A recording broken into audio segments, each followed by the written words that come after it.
ওয়া বারাকাতুহু। তারপর তুমি এত তাড়াহুড়ো করে কোথায় যাচ্ছ? আমাদের দিনের সন্তান মক্তবের আজ একটা অনুষ্ঠান আছে, আমি সেখানেই যাচ্ছি। সেখানে আমি অংশগ্রহণ করেছি তো। তুমি মক্তবে ভর্তি হয়েছো বলো? হ্যাঁ, আমি মক্তবে ভর্তি হয়েছি। তা তোমাদের মক্তবে কি কি পড়ানো হয়? আমাদের মক্তবে অনেক কিছুই পড়ানো হয়, যেমন নুরানি কায়দা, কোরআন তেলাওয়াত, ইসলাম শিক্ষা, কোরআনের ছোট ছোট আয়াত এবং তার অর্থ, উযু কিভাবে করতে হয়, নামাজ কিভাবে পড়তে হয়, আত্মীয় স্বজনের সাথে কেমন ভাবে ব্যবহার করতে হবে, পিতা মাতার সাথে কেমন ভাবে ব্যবহার করতে হবে, আরো অনেক কিছু আমাদের মক্তবে পড়ানো হয়। তোমাদের মক্তবে যখন কোরআন পড়ানো হয়, আমি কি কোরআন থেকে তোমাকে কিছু প্রশ্ন করতে পারি যেগুলো আমার মনে ছিল? হয়তো আমার এই শ্রোতাবিন্দুদেরও সেই প্রশ্নগুলি মনে আছে। তুমি যদি আমাকে উত্তর দিতে আমার খুব উপকার হতো, হয়তো আমার এই শ্রোতাবিন্দুদেরও অনেক উপকার হবে। হ্যাঁ, কেন দেবো না, ইনশাআল্লাহ দেবো। আল্লাহ যদি আমাকে তৌফিক দেয় আমি নিশ্চয়ই তোমাকে সেই উত্তরগুলো দেবো, আমার যদি জানা থাকে। আর যদি আমার জানা না থাকে আমি আমার হুজুরের কাছ থেকে জেনে তোমাকে উত্তরগুলো বলে দেবো। তাহলে আমি তোমাকে প্রশ্ন জিজ্ঞেস করি? হ্যাঁ, করো। তাহলে তুমি যে কোরআন কোরআন করছো, এই কোরআন জিনিসটা কি সেটা কি তোমার জানা আছে? হ্যাঁ, আমার জানা আছে।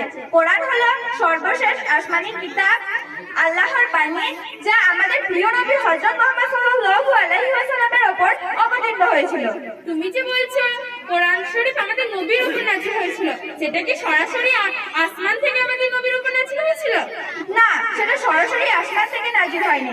হযরত জিবরাইল আলাইহিস সালাম বাহক ছিলেন। প্রত্যেকটা শব্দেরই তো একটা অর্থ থাকে। এই কোরআন শব্দটার অর্থ কি তোমার কি জানা আছে? হ্যাঁ, এই কোরআন শব্দটার অর্থ হলো বারবার পড়া বা একত্রিত। আর একত্রিতটা হচ্ছে আমাদের সমস্ত নবীর জীবনী একসাথে তুলে ধরা আছে। আলহামদুলিল্লাহ। তা প্রত্যেকটা বই তো খন্ড খন্ড ভাবে ভাগ করা থাকে, এই কোরআন শরীফে কি কোনো ভাগাভাগি আছে? হ্যাঁ বোন, এই কোরআন শরীফে কি ভাগাভাগি আছে। এই কোরআন শরীফকে 30টি পাড়ায় ভাগ করা হয়। আমিও শুনেছিলাম যে কোরআন শরীফের মধ্যে সূরা না কি একটা জিনিস আছে, সেটা কি আছে কোরআন শরীফে? হ্যাঁ বোন, তুমি ঠিকই বলেছো, কোরআন শরীফে সূরা আছে তো। কয়টি আছে এই সূরাগুলি? কোরআন শরীফে মোট সূরা আছে 114টি। এই সূরাগুলির কি কোনো ভাগাভাগি আছে? হ্যাঁ, এই সূরাগুলিকে দুই ভাগে ভাগ করা হয়, মাক্কি ও মাদানী। মাক্কি মাদানী? কি বলছো তুমি এসব? আমি তো ঠিক ভালোভাবে বুঝতে পারলাম না, তুমি যদি আমাকে একটু বুঝিয়ে বলতে। তোমার চিন্তা নেই বোন, আমি তোমাকে বুঝিয়ে বলছি। মাক্কি হচ্ছে আমাদের প্রিয় নবী হযরত মুহাম্মদ সাল্লাল্লাহু আলাইহি ওয়াসাল্লাম মক্কায় থাকা অবস্থায় যে সূরাগুলো অবতীর্ণ হয়েছে তাকে মাক্কি সূরা বলা হয়। এবং আমাদের প্রিয় নবী হযরত মুহাম্মদ সাল্লাল্লাহু আলাইহি ওয়াসাল্লাম মদিনাতে থাকা অবস্থায় যে সূরাগুলো অবতীর্ণ হয়েছে তাকে মাদানী সূরা বলা হয়। হ্যাঁ বোন, এবার আমি ঠিকঠাক বুঝতে পেরেছি।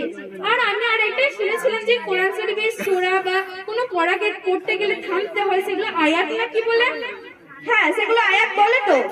সেই আয়াতই বা কোরআন শরীফে কতগুলি আছে? সেই আয়াতগুলো কোরআন শরীফে মোট 6666টি আছে। আর আমি আরো একটা শুনেছিলাম যে এই কোরআন শরীফে সিজদা বলে একটা জিনিস আছে, যেটা আয়াতের উপর থামতে হয়, সেটা কি আছে কোরআন শরীফে? হ্যাঁ, আছে তো। সেটা কতগুলি আছে এই সিজদা? সেটা কোরআন শরীফে মোট 14টি আছে। আর এই সিজদাগুলো কেউ যদি এক স্থানে পড়ে তাকে একটা সিজদা লাগবে, আর কেউ যদি স্থান পরিবর্তন করবে, সে যবার স্থান পরিবর্তন করবে তাকে 10টা সিজদা লাগবে। আর যে পড়বে তাকেও সিজদা লাগবে, আর যে শুনবে তাকেও সিজদা লাগবে। তো এই কোরআন শরীফ যেখানে আমি শুনেছিলাম যে একটা খুব একটা বড় একটা সূরা আছে, সেই সূরাটা কি তোমার জানা আছে? হ্যাঁ, আমার জানা আছে। কোরআন শরীফের সবথেকে বড় সূরা হচ্ছে সূরা বাকারা। সূরা বাকারা মানে তুমি কোন সূরাটার কথা বলতে চাইছো? আমি তো ঠিক বুঝতে পারছি না। কোরআন শরীফ খুলেই দ্বিতীয় নাম্বার যে সূরাটা পড়ে, আলিফ লাম মিম যালিকাল কিতাবু, সেই সূরাটাকে সূরা বাকারা বলে। আর সেই সূরাটাই কোরআন শরীফের সবথেকে বড় সূরা। হ্যাঁ বোন, এবার আমি ঠিকঠাক বুঝতে পেরেছি। তাহলে কোরআন শরীফে যখন বড় সূরা আছে, নিশ্চয়ই ছোট সূরা আছে? হ্যাঁ, নিশ্চয়ই আছে। তো সেই ছোট সূরাটাই বা কি? সেই ছোট সূরাটা হচ্ছে সূরা কাউসার। আমরা কোরআন শরীফের শেষের দিকে আছে না সূরা কাউসার। সূরা কাউসার এটা আবার কোন সূরাটা? আমি তো ঠিক বুঝতে পারছি না। সূরা কাউসার হচ্ছে ইন্না আতাইনা কাল কাউসার বলি না আমরা, সেটাই সূরা কাউসার। হ্যাঁ বোন, এবার আমি বুঝতে পারলাম। আর আমি আরো একটা শুনেছিলাম যে কোরআন শরীফের জননী বা মা কাকে বলা হয়, কোন সূরাকে বলা হয়, তোমার কি জানা আছে? হ্যাঁ, জানা আছে তো। কোরআন শরীফের জননী বা মা বলা হয় সূরা ফাতিহাকে। সূরা ফাতিহা মানে কোন সূরাটা? সূরা ফাতিহা হচ্ছে আমরা কোরআন শরীফ খুলেই প্রথমে যে সূরাটা পাই না, আলহামদুলিল্লাহি রাব্বিল আলামিন, সেই সূরাটাকে সূরা ফাতিহা বলে। আর অসুস্থ ব্যক্তির কাছে কি একটা সূরা পড়লে সে যখন মৃত্যুর তখন তার পাশে পড়লে শুনেছিলাম নাকি তার মৃত্যুর কষ্ট একটু আসান হয়। তো কোন সূরাটা পড়লে তার মৃত্যুর কষ্ট আসান হয় তোমার কি জানা আছে? হ্যাঁ, সূরা ইয়াসিন। মৃত্যু সজ্জায় কেউ যদি থাকে, সূরা ইয়াসিন পড়লে তার কষ্ট একটু আসান হয়।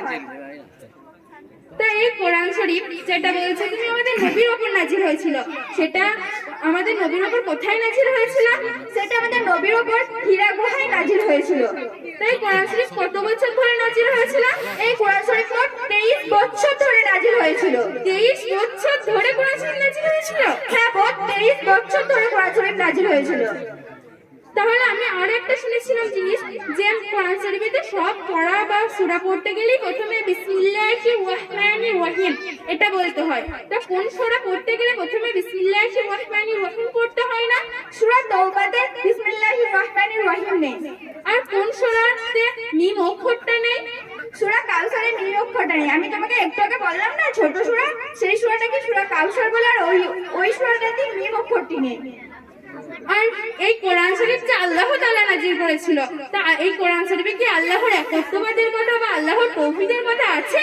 হ্যাঁ, আছে তো। কোথায় আছে সেটা? সেটা সূরা ইখলাসে আল্লাহর একত্ববাদের কথা ও আল্লাহর তাওহীদের কথা আছে। সূরা ইখলাস মানে কোন সূরাটা? সূরা ইখলাস হচ্ছে কুল হুয়াল্লাহু আহাদ।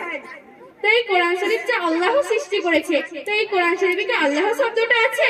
হ্যাঁ, এই কোরআন শরীফে আল্লাহ শব্দটা আছে তো। কতবার আছে এই কোরআন শরীফে আল্লাহ শব্দটা? এই কোরআন শরীফে আল্লাহ শব্দটা 2584 বার আছে। আর কোরআন শরীফে যে বলে তোমরা নামাজ পড়ো, তাই কোরআন